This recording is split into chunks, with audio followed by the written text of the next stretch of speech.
Hola, bienvenidos al programa Disidente, La igualdad no tiene género. Esta es una programación especial para conmemorar el mes del orgullo LGBT por TV UAP, la imagen de la universidad. Les damos la bienvenida a este conversatorio titulado Visibilizando las violencias hacia las diversidades, el cual tenemos como invitades a Agua Sofía Pérez Hernández, Itzel Robles Cortés y Giovanni Arturo Alvarado Garduño, en el marco del programa del Mes Internacional del Orgullo.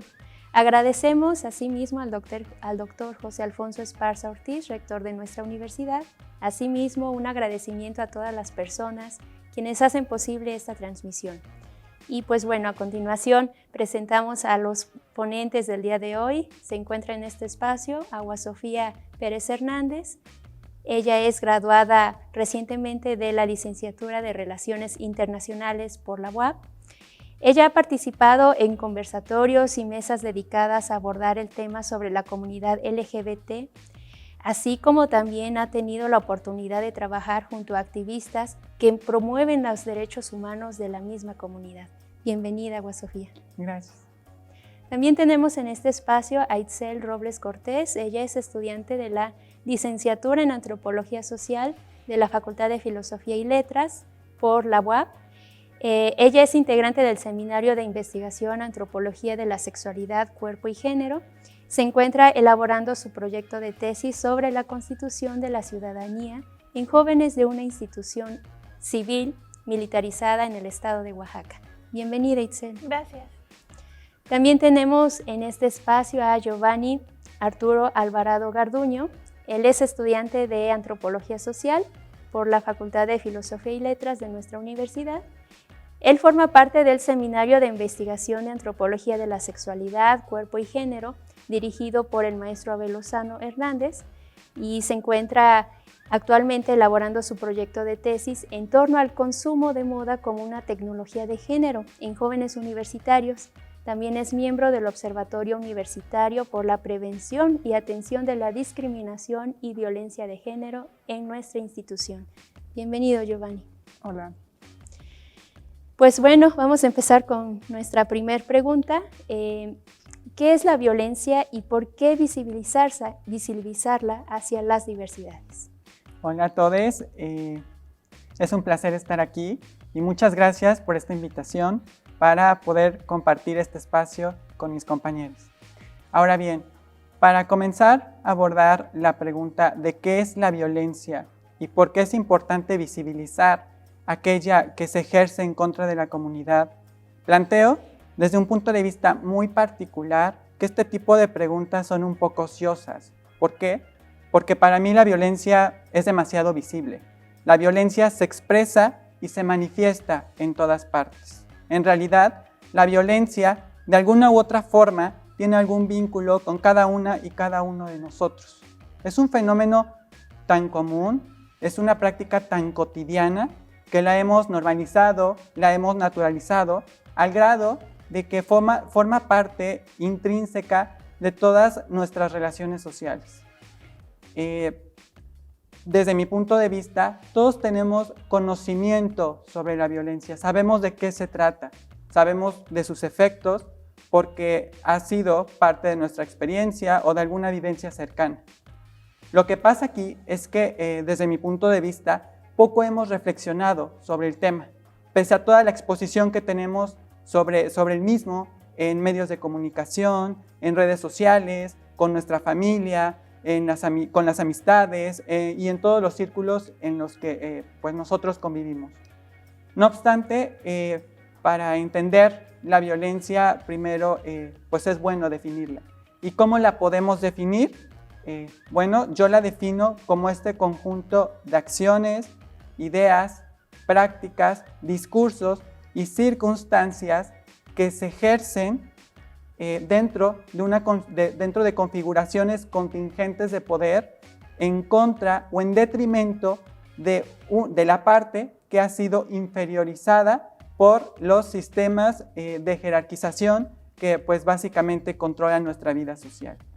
En nuestro caso, la violencia contra la diversidad o la que se ejerce contra el grupo de la comunidad LGBT, yo la puedo definir también como ese conjunto de prácticas, ideas, acciones, circunstancias y discursos que se ejercen en contra o en detrimento de todas las personas que hemos decidido no perpetuar las prácticas del sistema político, el régimen político nombrado como cis-heterocentrismo.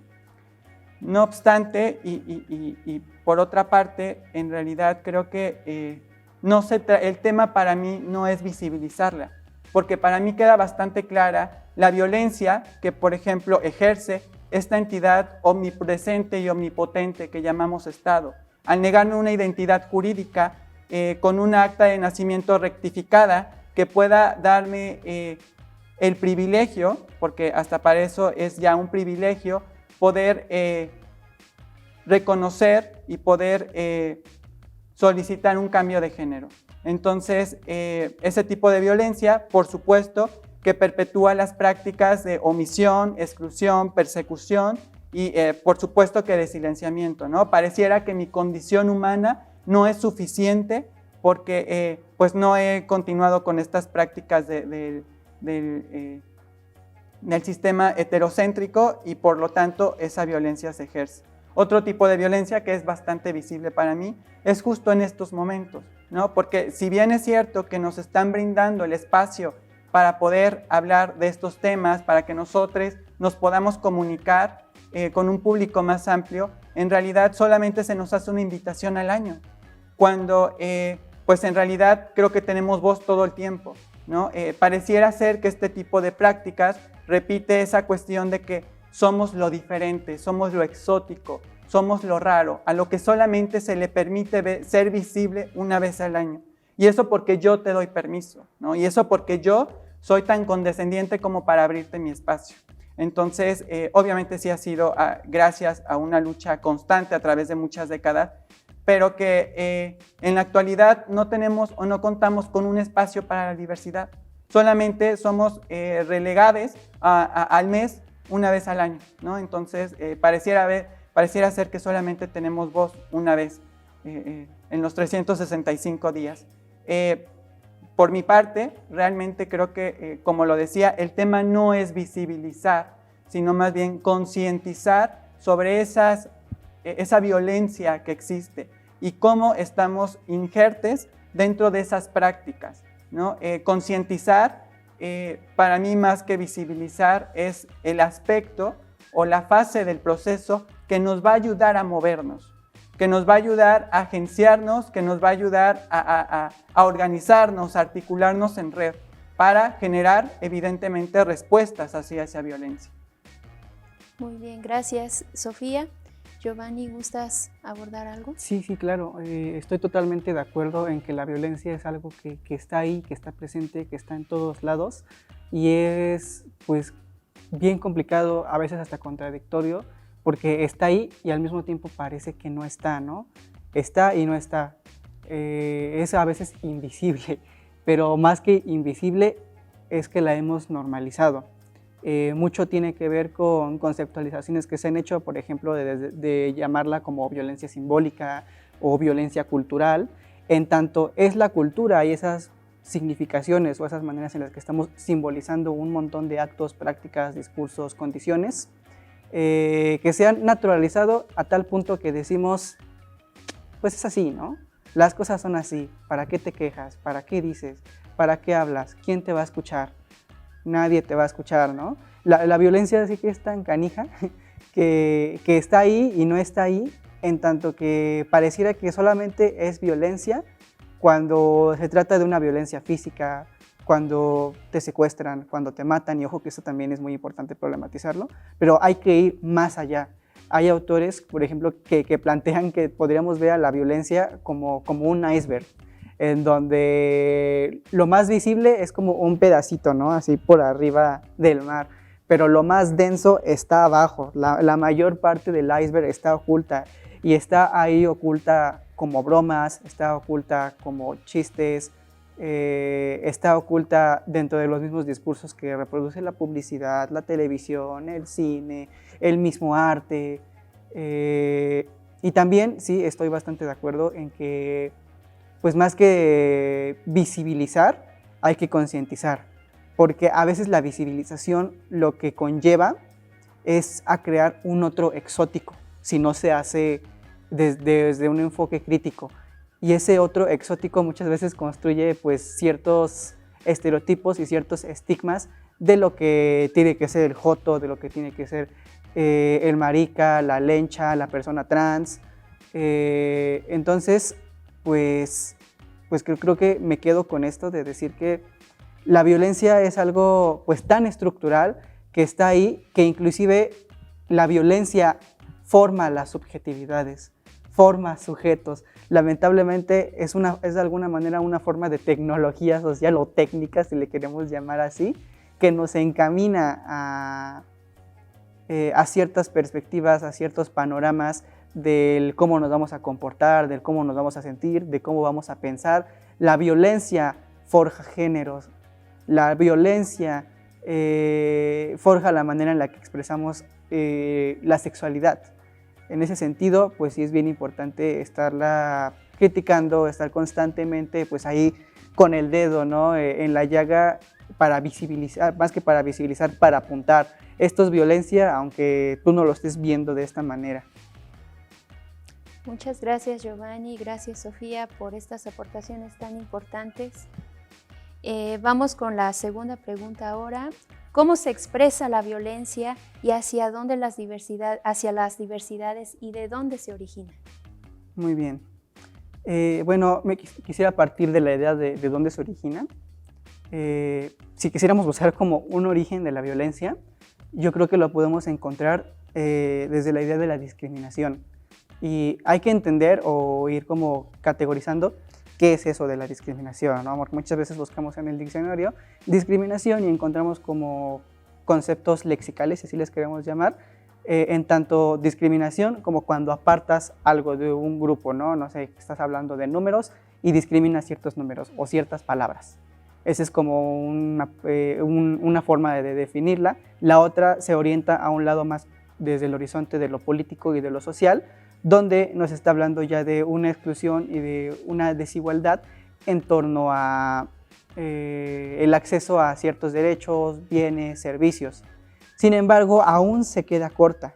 Tenemos que partir de la idea de entender a la discriminación pues como todo un conjunto de actos, prácticas, discursos culturalmente fundamentados e inclusive socialmente sistematizados, en donde está de por medio cuestiones como el prejuicio, el estigma, el desprecio a ciertos grupos en tanto condición de clase social, en tanto condición étnica, en tanto su sexualidad o en tanto su identidad y expresión de género, entre muchas categorías más, pero con la particularidad de que tiene efectos productivos, y esos efectos productivos se expresan en tanto que no puedes acceder a derechos básicos como la educación, como la salud, en tanto no tengas la posibilidad de que te reconozcan, de que digan existes y aquí estás, ¿no?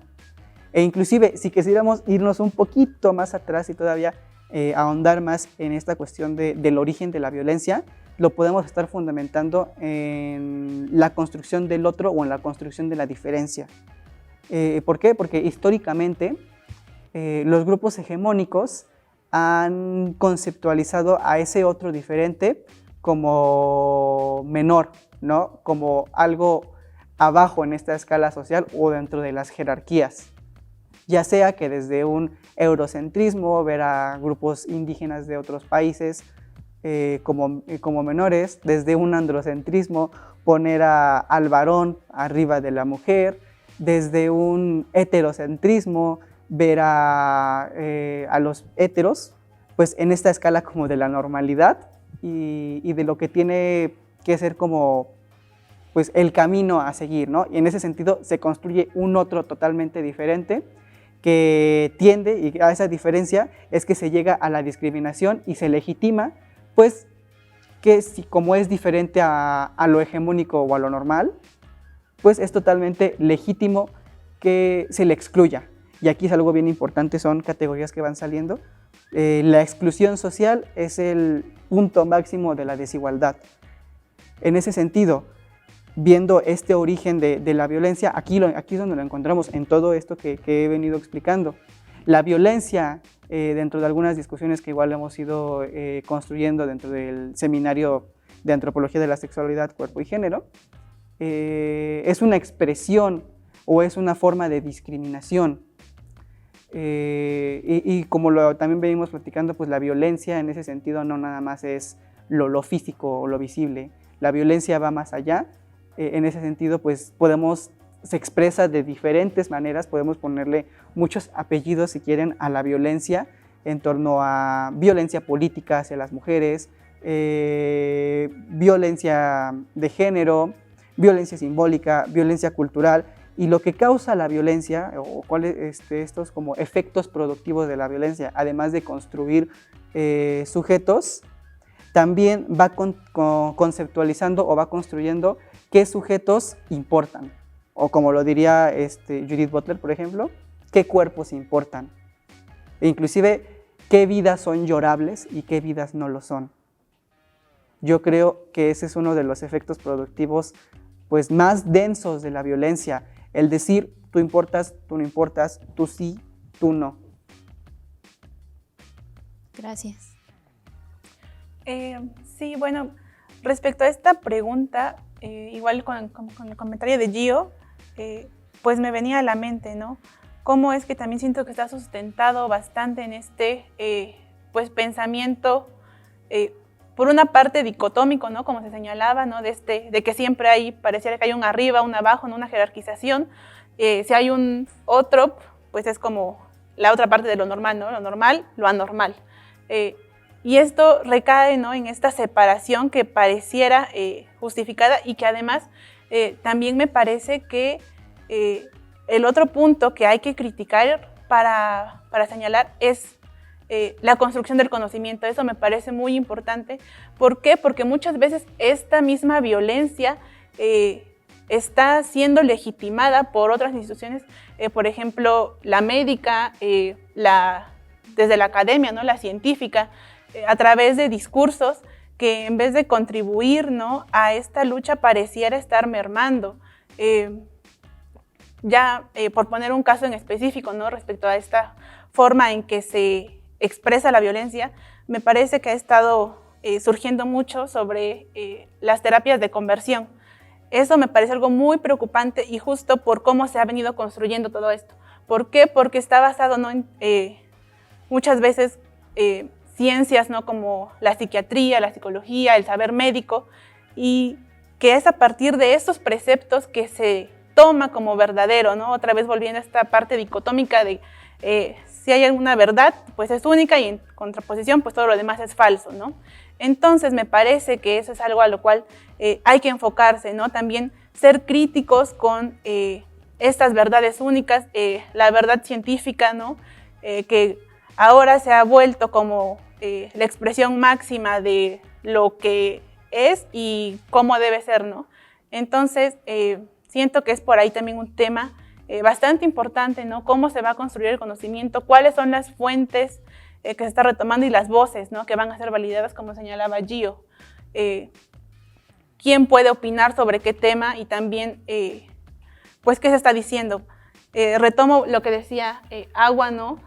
Que se nos brinden esos espacios para hablar es importante, ¿no? Que se abran estos espacios para compartir, pero también, pues, realmente enfocarse a quienes se está invitando, ¿no? A quienes se les da la oportunidad de, pues, dirigirse a una audiencia generalmente amplia, ¿no?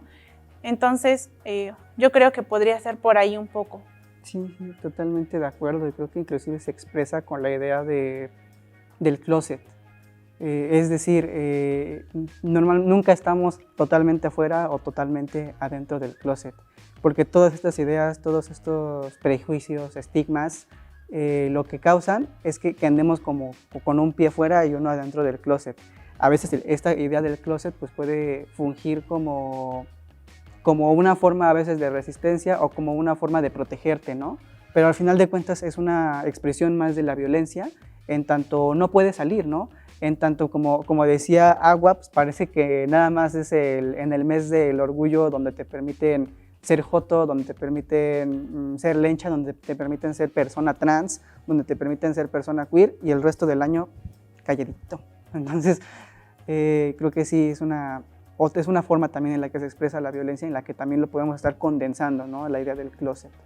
Sí, igual me parece que si bien, como se señalaba, hay violencias muy evidentes y que ya se están como, pues ahora sí que se está tomando más conciencia, ¿no? Estas expresiones como son los crímenes de odio, nuestros homicidios, transfeminicidios, demás. No debemos dejar pasar estas otras violencias, ¿no? Como señalaba Giovanni, con apellidos, si lo queremos ver así, ¿no? Simbólicas, demás. Igual creo que es importante el nombrar, ¿no?, lo que se ha estado haciendo. Me parece que actualmente el año pasado se hizo un diagnóstico en el municipio de Puebla, ¿no?, para la comunidad, y que ellos mismos pues hablaran un poco, ¿no? También me parece importante, y señalaban 5 rubros donde pues generalmente se encontraba más este tipo de violencia, ¿no? Siendo pues el laboral, el educativo, en el espacio público, también en la cuestión de la salud, ¿no?, como lo comentaba, y en la familia. Entonces me parece que son 5 puntos a trabajar bastante, ¿no? Y que pues van a estar, no siempre, ¿no?, en esta violencia física, pero que se encuentra, como señalaba Agua, desde la cuestión de identidad, en lo laboral, ¿no? Por ejemplo, cuando te piden exámenes sobre ETS, exámenes psicológicos, ¿no? O sea, como qué fin es o qué fines tienen ese tipo de acciones. Me parece que pues hay que, como señalaban, ampliar nuestros conceptos de violencia, ¿no? No enfocarla a un tipo, sino más bien pues ahondar más en ello. Muy bien, muchas gracias Itzel y Giovanni por esta aportación tan importante. Y pues vamos con la siguiente pregunta.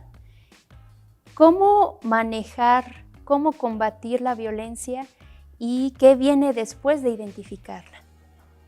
Adelante, Agua. Bueno, para esta pregunta quisiera yo señalar que es detonante.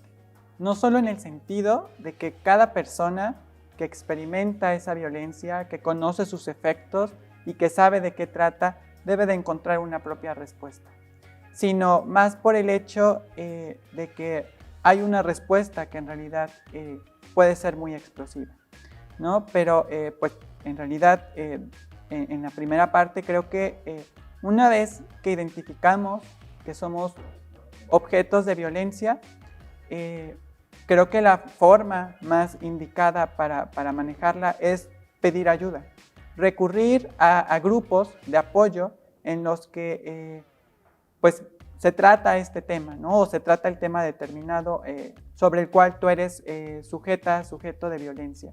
Entonces, para mí las redes de apoyo son sustanciales porque es gracias a esos grupos que te vas a dar cuenta de la complejidad de la violencia, ¿no? A veces reconocemos los principales efectos, como decían ahorita mis compañeros, ¿no? La violencia física, la violencia verbal, pero detrás de esa violencia vienen muchas otras violencias, ¿no? Que están trenzadas, que son una estructura sumamente sólida y de la cual pues tenemos que, como decía mi compañera Itzel, ahondar para poder entenderle mejor.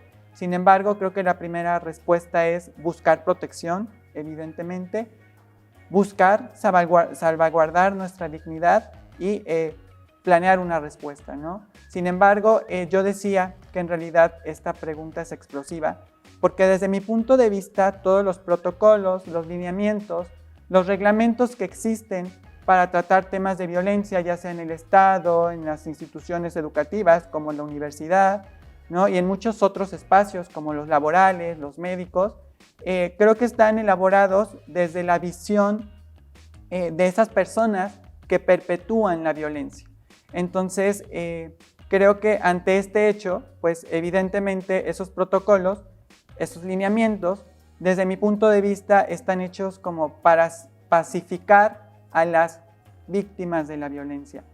¿Y por qué digo pacificar? ¿Por qué? Porque nos hacemos víctimas cuando la violencia nos dice que tenemos que ser pacíficos para responder a esa violencia, ¿no? Si nosotros nos damos cuenta en realidad de que somos capaces de responder esa violencia con tal vez más violencia, creo que ahí la estructura se empieza a resquebrajar, ¿no? Porque entonces la clara relación de poder que crean estos sistemas de jerarquización se empieza a cuestionar y solamente es la única manera en la que la violencia se puede terminar, cuestionando esa relación de poder, ¿no? Y la persona que es sujeto de violencia no en realidad carece de poder, porque todos tenemos poder.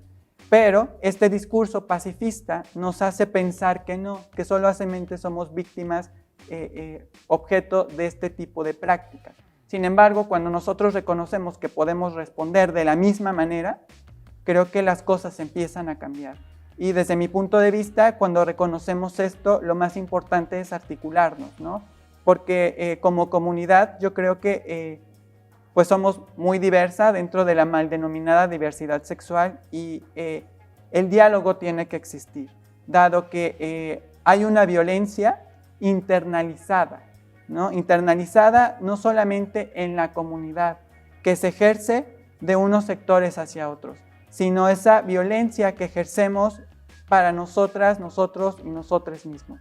Entonces tenemos, creo que, ser conscientes primero de eso y darnos cuenta, por supuesto, de que somos capaces de responder a esa violencia de múltiples formas, pero que sobre todo se trata de articularnos y en este sentido podemos entender a los grupos feministas, ¿no?